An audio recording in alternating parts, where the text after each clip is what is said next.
ደን የተፈጥሮ ታላቅ ስጦታና ውበት ነው። 1.6 ቢሊዮን የሚሆነው የዓለም ሕዝብ በቀጥታም ይሁን በተዘዋዋሪ ከደን ከሚገኙ ሀብቶች ተጠቃሚ ነው።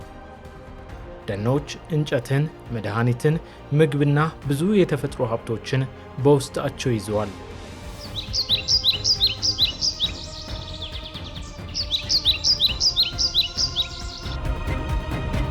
ተፈጥሮ ደን መጠበቅ ለህልውናችን በጣም ወሳኝ ነው። በአጠቃላይ የሰው ልጅ ሁሉና የተቆራኘው ከደን ጋር ነው። ባልተጠበቀ ደን ባልተጠበቀ አካባቢ ውሃ የለም። ውሃ ከሌለ ደግሞ ግብርና የሚባል ነገር የለም፣ ወንዝ የሚባል ነገር የለም፣ መስኖ የሚባል ነገር የለም።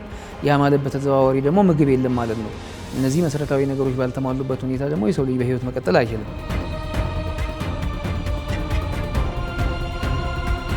አለ ደን መኖር አንችልም። እንግዲህ መተዳደሪያችን ደን ነው፣ ህይወታችን ደን ነው ማለት ነው። ፀሐይ ከወጣ ደን ውስጥ ነው የምናርፈው። ደን ጠፋ ማለት እኛ መች ኖርን ጠፋን ማለት ነው።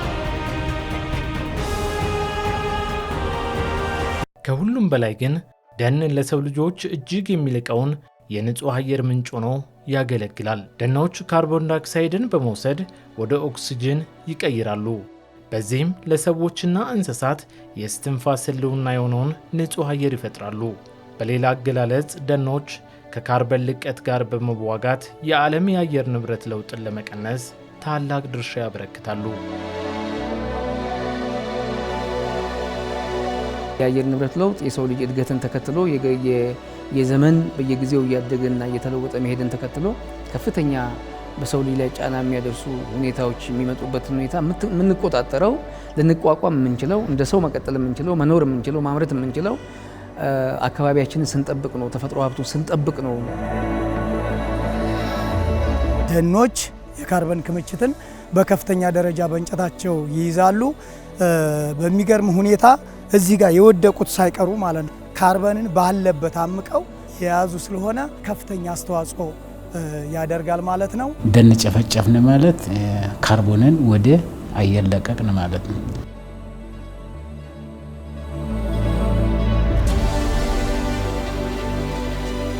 እነዚህ ጫካዎች የብዝሃ ሕይወት መጠለያ ናቸው። እዚህ ያለው ተፈጥሮ ለአካባቢው ማህበረሰብ ከብዙ ትውልዶች ጀምሮ የሕይወት ምሰሶ ሆኖ ቆይቷል።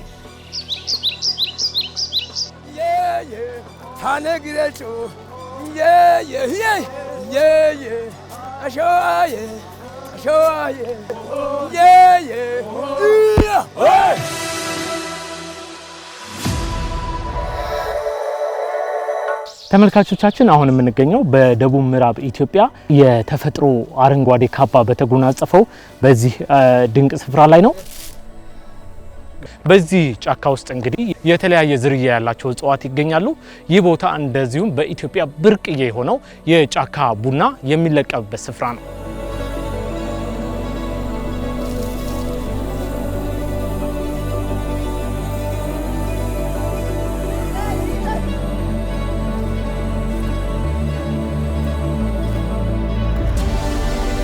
አቶ ተሾመ ኃይሌ በከፋ ዞን በጊምቦ ወረዳ በዚህ ጥቅጥቅ የተፈጥሮ ደን በለበሰው አካባቢ ነው የተወለዱት።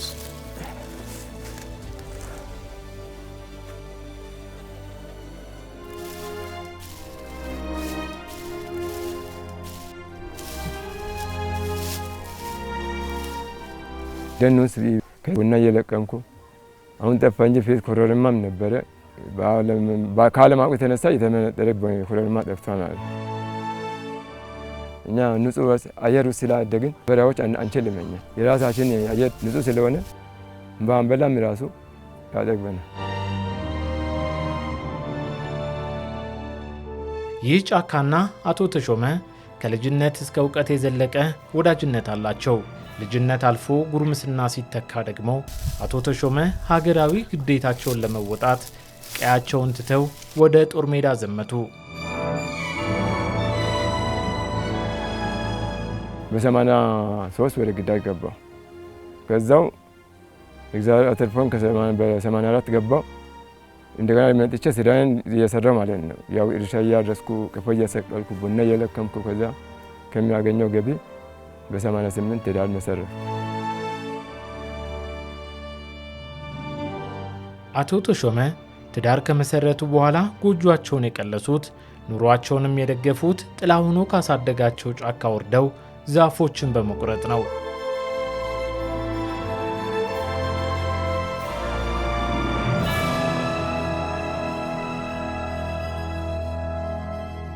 ማንም የሚጠይቅ የለም።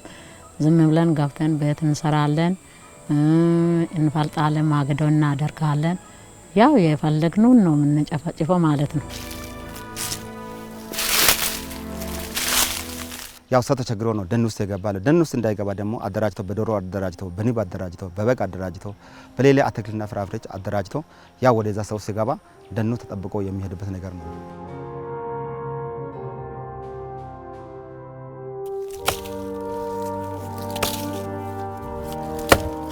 አሁን እንግዲህ ካለማወቅ የተነሳ ያ ለቡና ጥቅም ብቻ ሲል እየመነጠሩ ከውስጡ ያለውን ሀረግ ምናምን ይጨርሳል። እንግዲህ ከራሳ ጀምሮ ማለት ነው እየጣልን ቡና ስንል ደኖችን እያጠፋን ነበር።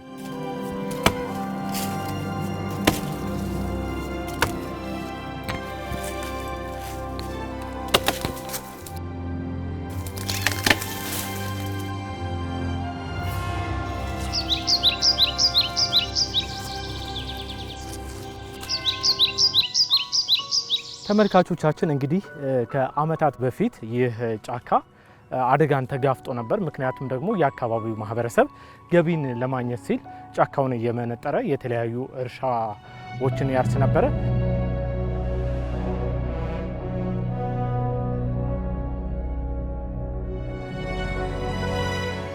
ይህ ደን ቢወድም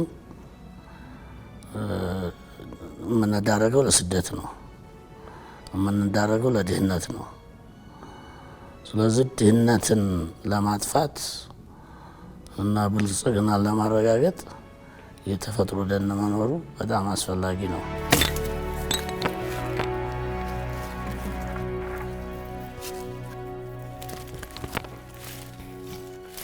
ቀደም ሲል ታሪክ እንደሚያሳየው ደን ሽፋናችን ከፍተኛ እንደነበረ በጊዜ ሂደትና በተለያየ ሁኔታ ደግሞ የሰው ቁጥርም በመጨመሩ ያንን ተከትሎ የእርሻ መስፋፋቱም አብዛኛው እንግዲህ የምንሰራቸው ስራዎች የተፈጥሮ ሀብትን የሚጎዱ ከመሆናቸው ጋር ተያይዞ የደን ሽፋናችን የሆነ ጊዜ ላይ በከፍተኛ ሁኔታ ወርዶ እንደነበረ የቅርብ ጊዜ ትዝታችን ነው። የኢትዮጵያ የደን ሽፋን ከአጠቃላይ የመሬት ስፋት ጋር በንጽጽር ሲታይ ባለፉት 50 ዓመታት በከፍተኛ ሁኔታ ቀንሶ ነበር። ከቅርብ ዓመታት ወዲህ ግን ማንሰራራት እያሳየ እንደሆነ ጥናቶች ያመለክታሉ።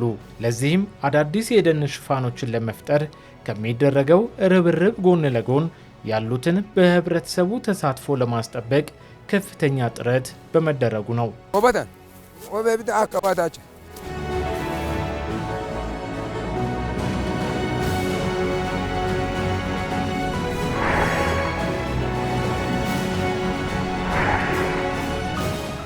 ካለን ደን ውስጥ 3.7 ሚሊዮን ሄክታር በአሳታፊ ደን አስተዳደር የታቀፈ ነው። ይሄ አብዛኛው የተፈጥሮ ደን ያለበት አካባቢ ነው። ይሄ ከፍተኛ ጥቅም አስገኝቷል። አንዱ የደን ጭፍጨፋ እንዲቀንስ በማድረግ ረገድ የአካባቢው ማህበረሰብ የደኑን ባለቤት ያደረገ ነው አሳታፊ የደን አስተዳደር።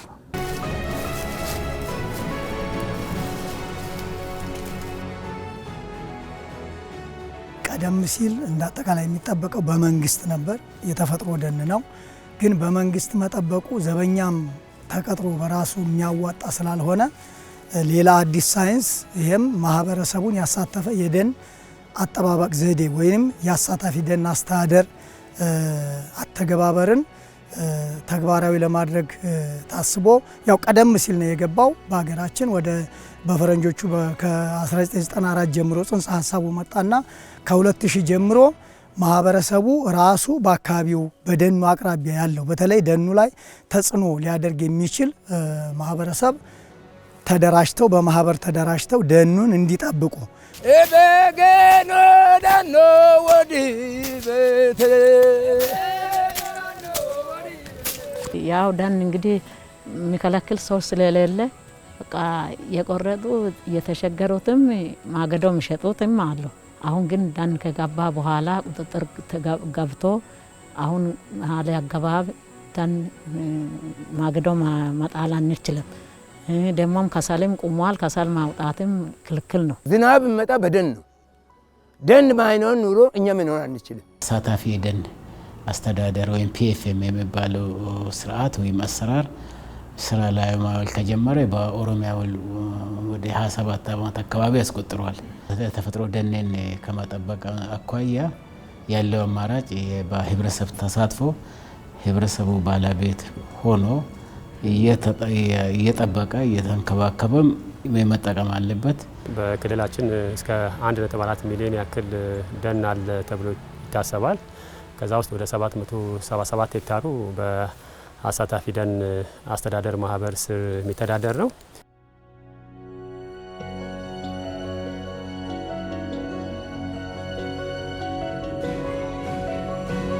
ደን አካባቢ ያሉ ሰዎችን ኑሮ እንዴት እናሻሽል?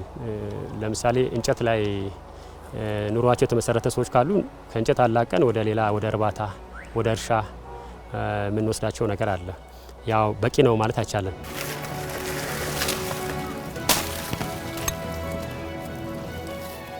በ2012 ተመስርቶ በአመቱ ማለት ነው። በ2013 ላይ ሙዝ አመቱ አከፋፍሎናል።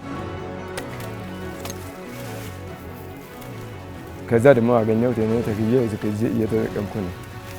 እኔም ለራሴ ለፍጆታም ቢሆን ሽጬም የተወሰኑትን ዶሮዎችን ገዝቼ ካደጉ በኋላ አሁን ሽጬ ደግሞ በግ ገዝቼ እየተጠቀምኩ ነው።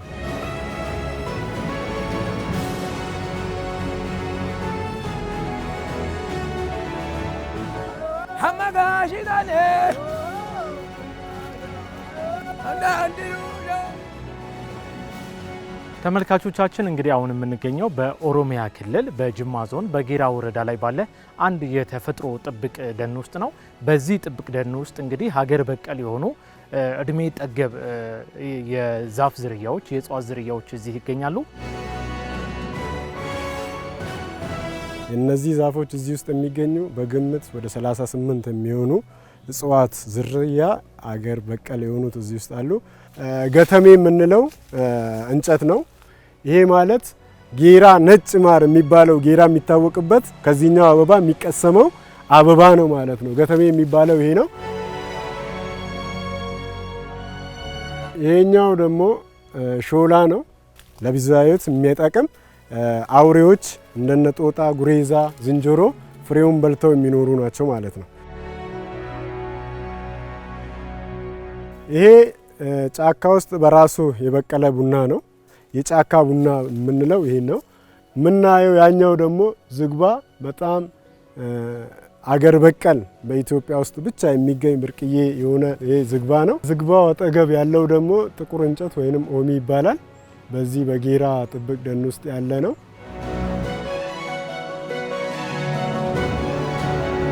ከተወሰኑ ዓመታት በፊት በጊምቦና በዚህ በጌራ ወረዳ የሚገኙት እንደዚህ ያሉ ጥብቅ ደኖች አደጋ ተጋፍጦባቸው ነበር። ዳፌስ አባቡልጉ በጌራ ወረዳ የገንጂ ጫላ ቀበሌ ነዋሪ ናቸው።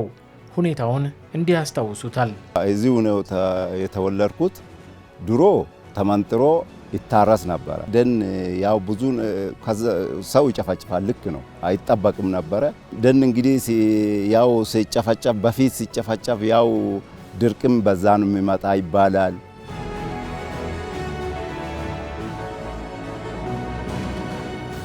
ባለፉት 10 ዓመታት በሀገር አቀፍ ደረጃ ተግባራዊ የሆነው አሳታፊ የደን አስተዳደር ፕሮጀክት ግን የጊምቦና የጌራን ማህበረሰብ እይታ መቀየር ችሏል። ችግር ብልሃትን ይወልዳል እንዲሉ የአካባቢው ማህበረሰቦች በአንድ ላይ ተሰባስበው አዲስ ታሪክ መጻፍ ጀምረዋል። ሌላ ማቻ ያልተገኘለት አሳታፊ የደን አስተዳደር በሚባል ማህበረሰቡን ባሳተፈ መልኩ በተለይ ኑሯቸውን ከደኑ ጋር በከፍተኛ ሁኔታ ቆራኝቶ ያለው ማህበረሰብ ከእቅድ ጀምሮ በማሳተፍ ከተጠቃሚነትም አንጻር የተሻለ ተጠቃሚ መሆን የሚችሉበት ሁኔታ በመፍጠር ግንዛቤዎችን በመፍጠር ስልጠና በመስጠት በርካታ ስራዎች ሲሰሩ ቆይተዋል ማለት ነው።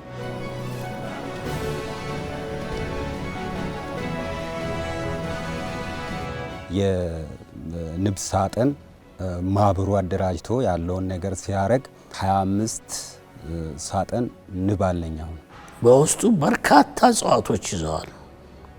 በተፈጥሮ ደን ውስጥ ንብ አለ፣ የተለያዩ ነፍሳቶች አሉ። እነዚህ ደግሞ አንደኛ ንብ ማር በማምረት ረገድ የሚሰጠን ጥቅም አለ። ሁለተኛ ነፍሳቶቹ ደግሞ ሰብልን እንዲራባ በማድረግ ረገድ ደን ባለበት አካባቢ ያሉ ነፍሳቶች የግብርናን ጂዲፒ በ6.2% ያሳድጋሉ የሚል ጥናት አለ። ማገዶ የሚጠቀሙትን እንዴት ምን አድርገን ነው መቀነስ የምንችለው? ምርጥ ምድጃ ባዮጋዝ በማስፋፋት ደን እንዳይጎዳብን እንጨት ራሷን ለቅመም እኛ ምድጃ አለን። ምድጃ ሰርተን እንጨት እንዳንሰብር በምድጃ ነው የምንጠቀመው። ደን እዚህ አካባቢ ሰው ደን ይወዳል። ልክ እንደ ልጁ ያንከባክባል። ከጥንት ከአያቶቻችን ስለመጣ እኛ ደግሞ ለልጆቻችን ለማሳለፍ ጥሩ አየር ለማግኘት እያንከባከብን ነው።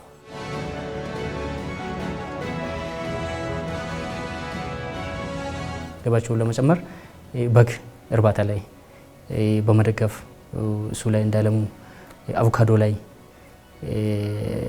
ትንሽ መሬት ላይ ብዙ ምርት የምናገኝበትን ማራቸውን ወዴት ወደ ቀዬ ማውጣት እንደሚችሉ ቡናቸውን እንዴት ወደ ቀዬ አምጥቶ ጥሩ ምርት ማግኘት እንደሚችሉ ይህን ከሰራን መሬታቸው ላይ ህይወታቸው ከተለወጠ ከደን የሚጠቀሙትና የደን ንክኪ የቀነሰ ስለሚሄድ የደናችንም ከቨሬጅ እንዲጨምር ስለሚያደርግ እዚህ ላይ ተሰርቷል።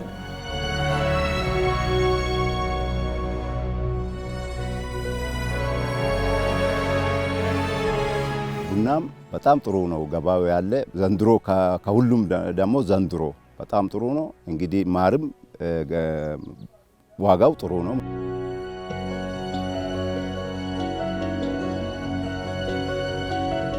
በአሳታፊ የደን አስተዳደር ፕሮጀክት የአካባቢው ማህበረሰቦች አማራጭ የገቢ ማስገኛ ላይ ትኩረት አድርገው እንዲሰሩ ስልጠናዎችና ልዩ ልዩ ድጋፎች ይደረግላቸዋል። ደኑን ሲጠብቁ ግን ራሳቸው ከመንግስት ጋር መንግስት ሙያዊ ድጋፍ እየሰጣቸው ይህንን ደን እንዲጠብቁና የእንክብካቤ እቅድ አለው። የእንክብካቤ እቅድ ወይም ማኔጅመንት ፕላን የሚባል አለ። እሱን አውጥተው ከዚያ በኋላ በማህበር ተደራጅተው ህጋዊ ሆነው ማለት ነው። የተለያዩ ፕሮጀክቶች ሲመጡ ደኑን ከመጠበቅ አንጻር ለማህበራቱ ለምሳሌ እንደ ዶሮ እርባታ፣ እንደ በግ ማድለብ፣ እንደ ቡና ልማት፣ እንደ ቅመማ ቅመም ምርት ያሉትን ድጋፍ በማድረግ ይህንን እያደረጉ ገቢያቸውን እንዲያሻሽሉ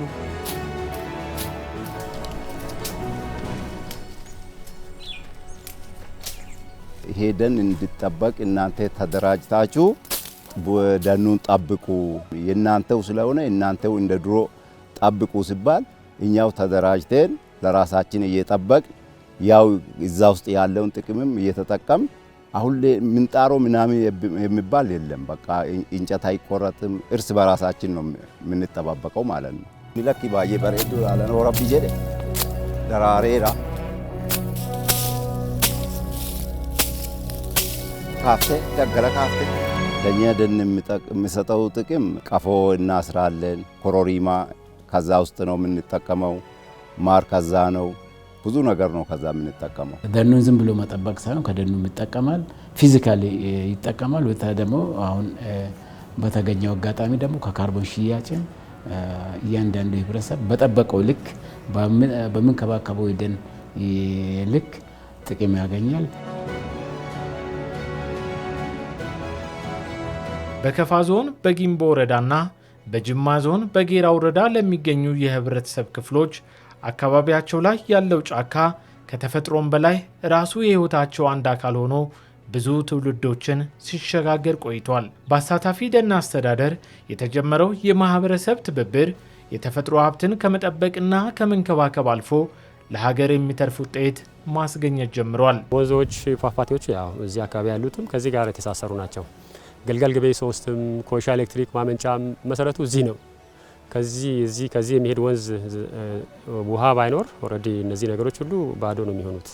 ከዚህ አንጻር መነሻው እዚህ አካባቢ ስለሆነ እዚህ አካባቢ ያለውን ደን መጠበቅ የግድ ነው። ለኦሮሚያ ብንወስደው ለምሳሌ ሊለቀቅ የነበረው ምክንያቱም እነኚህ ፕሮጀክቶች ባይኖሩ ግሪን ሌጋሲ፣ የተፋሰስ ልማት፣ በሬድና ተመሳሳይ ስራዎች የምንሰራቸው ስራዎች ባይኖሩና ቢዝነስ አዝ ዩዥዋል ሆኖ የደን ጭፍጨፋው ቢቀጥል ከዚህ በላይ ይለቀቃል ማለት ነው። ይሄ ስራዎች በመሰራታቸው በሁለት አመት ብቻ እንደ ፈረንጆቹ አቆጣጠር 2022-23 12.4 ሚሊዮን ቶን ካርቦን ጄኔሬት አድርገናል ማለት ነው። ይሄ ለሽያጭ ይቀርባል።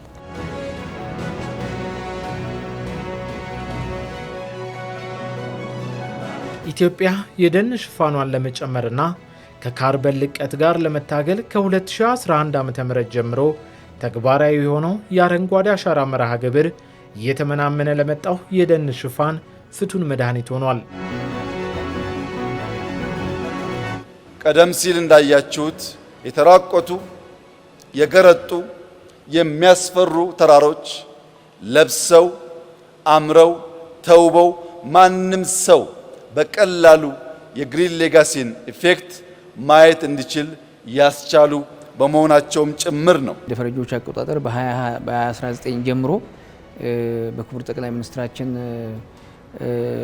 አመራር ሰጪነት እና በዜጋው ተሳታፊነት የኛም ተቋም በግንባር ቀደምነትን የሚመራው ጉዳይ የአረንጓዴ አሻራ ስራችን በርካታ ስራዎችን መሬት ላይ ከመስራት ጋር ተያይዞ እሱም ራሱን የቻለ በዚህ ሴክተር ሽፋን መጨመር፣ ግልጋሎት መጨመር፣ የማህበረሰብና የዜጋው ተሳትፎ፣ የተቋማት ተቀናይቶ አብሮ መስራትን ደኑ አሁን ባለበት ነባራዊ ሁኔታ ቅርብ ጊዜ ባደረግነው የደን ጥናትና ዳሰሳ የሚያሳየው ወደ 23.6% የሚሆን የሀገሪቷ የቆዳ ሽፋን በደን የተሸፈነ መሆኑን ማረጋገጥ ችለናል ማለት ነው።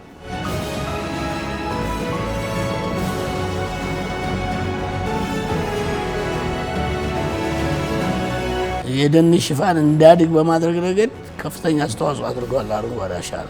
ሁሉም የየራሱን አካባቢ ካለማ ኢትዮጵያ ትለማለች። ስለዚህ እያንዳንዱ ማህበረሰብ ኃላፊነቱን እንዲወጣ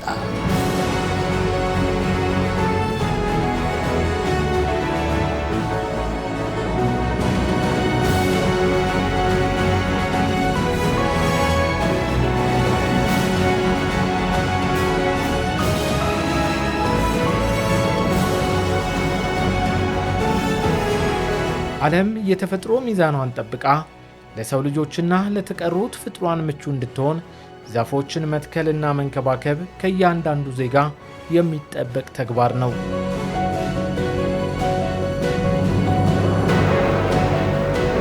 ይህን ጉዳይ ለማስታወስና ለማበረታታት በየዓመቱ መጋቢት 12 በተባበሩት መንግስታት መሪነት ዓለም አቀፍ የደን ቀን ይከበራል። በዚህ ዕለት ኢትዮጵያ በዚህ ዘርፍ የሰራችውን ስራ ማህበረሰቡ እንዲያውቅ እና ከአካባቢ ልምድ እንዲለዋወጥ የሚደረግበት ዕለት ነው። የደን ቀንን ስናከብር በአንድ በኩል ሀብታችንን የበለጠ እውቅና እንዲያገኝ ማድረግ ነው። በሌላ በኩልና በተመሳሳይ መልኩ ደግሞ ይህንን ሀብት ዛሬ ላይ እንዲደርስ ለትውልድ እንዲተላለፍ አሁን ዛሬ እያገኘ ነው ያለነውን ጥቅም ትልቅ አስተዋጽኦ ያለውን ማህበረሰብ ከታች ጀምሮ ያለውን ማህበረሰብ እውቅና መስጠት ነው። ተመራማሪውን እውቅና መስጠት ነው። ልማቱ ላይ ያለውንም አመራርን ባለሙያም እውቅና መስጠት ነው። በታችኛው ያለውን በደኑ አካባቢ ላይ የሚኖረውን ለዘመናት ይሄ ሀብት ያስፈልጋል በማለት ታሪካዊ ቁርኝትም ያለው ማህበረሰብ የማስተሳሰር እውቅና የመስጠት የበለጠ አብሮ የመስራት ግለጅ የማያያዝ ጉዳይን በተሻለ መልኩ ትኩረት ሰጥተን የምንሄድበት ነው።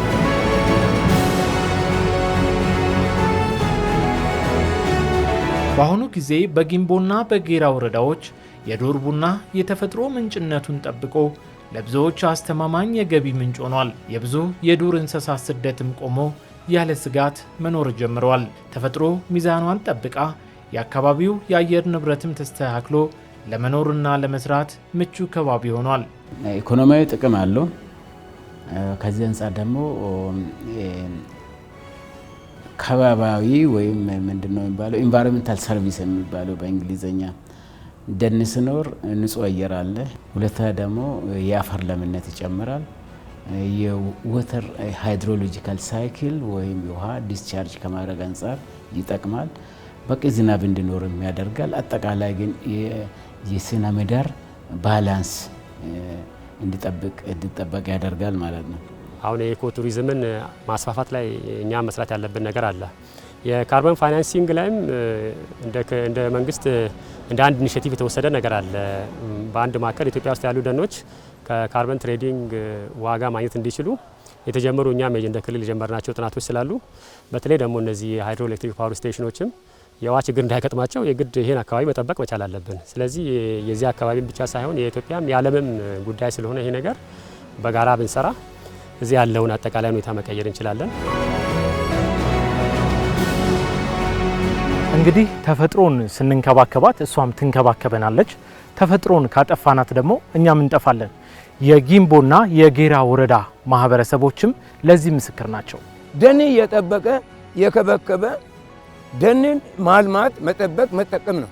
ስለዚህ እየጠበቀ መጠቀም አለብን። መጠቀም ማለት ምንድነው? እዛ ላይ ውስጥ ያሉትን ቀፎዎችን ሰቅለው እዛ ውስጥ ያሉትን ቡናዎችን መጠቀም አለብን። ለዚህ ነው ደን ለኛ እየጠቀመ ያለ። እንግዲህ ደን ከሌለ ለእኛም ራሱ ህይወት የለንም። እንደ ከውሃ ውስጥ የወጣ አሳ መስለን ነው። ለዚህ ኮንዶኔናችን የምንጠብቀው ያው አሁን ደን እንደ ነፍሳችን ነው ማለት ነው። ማንም ሰው አይቆርጥም። ያው ከውስጥ የሚጠቀመው ነገር ይጠቀማል፣ ደኑን ደግሞ አይነካም ማለት ነው።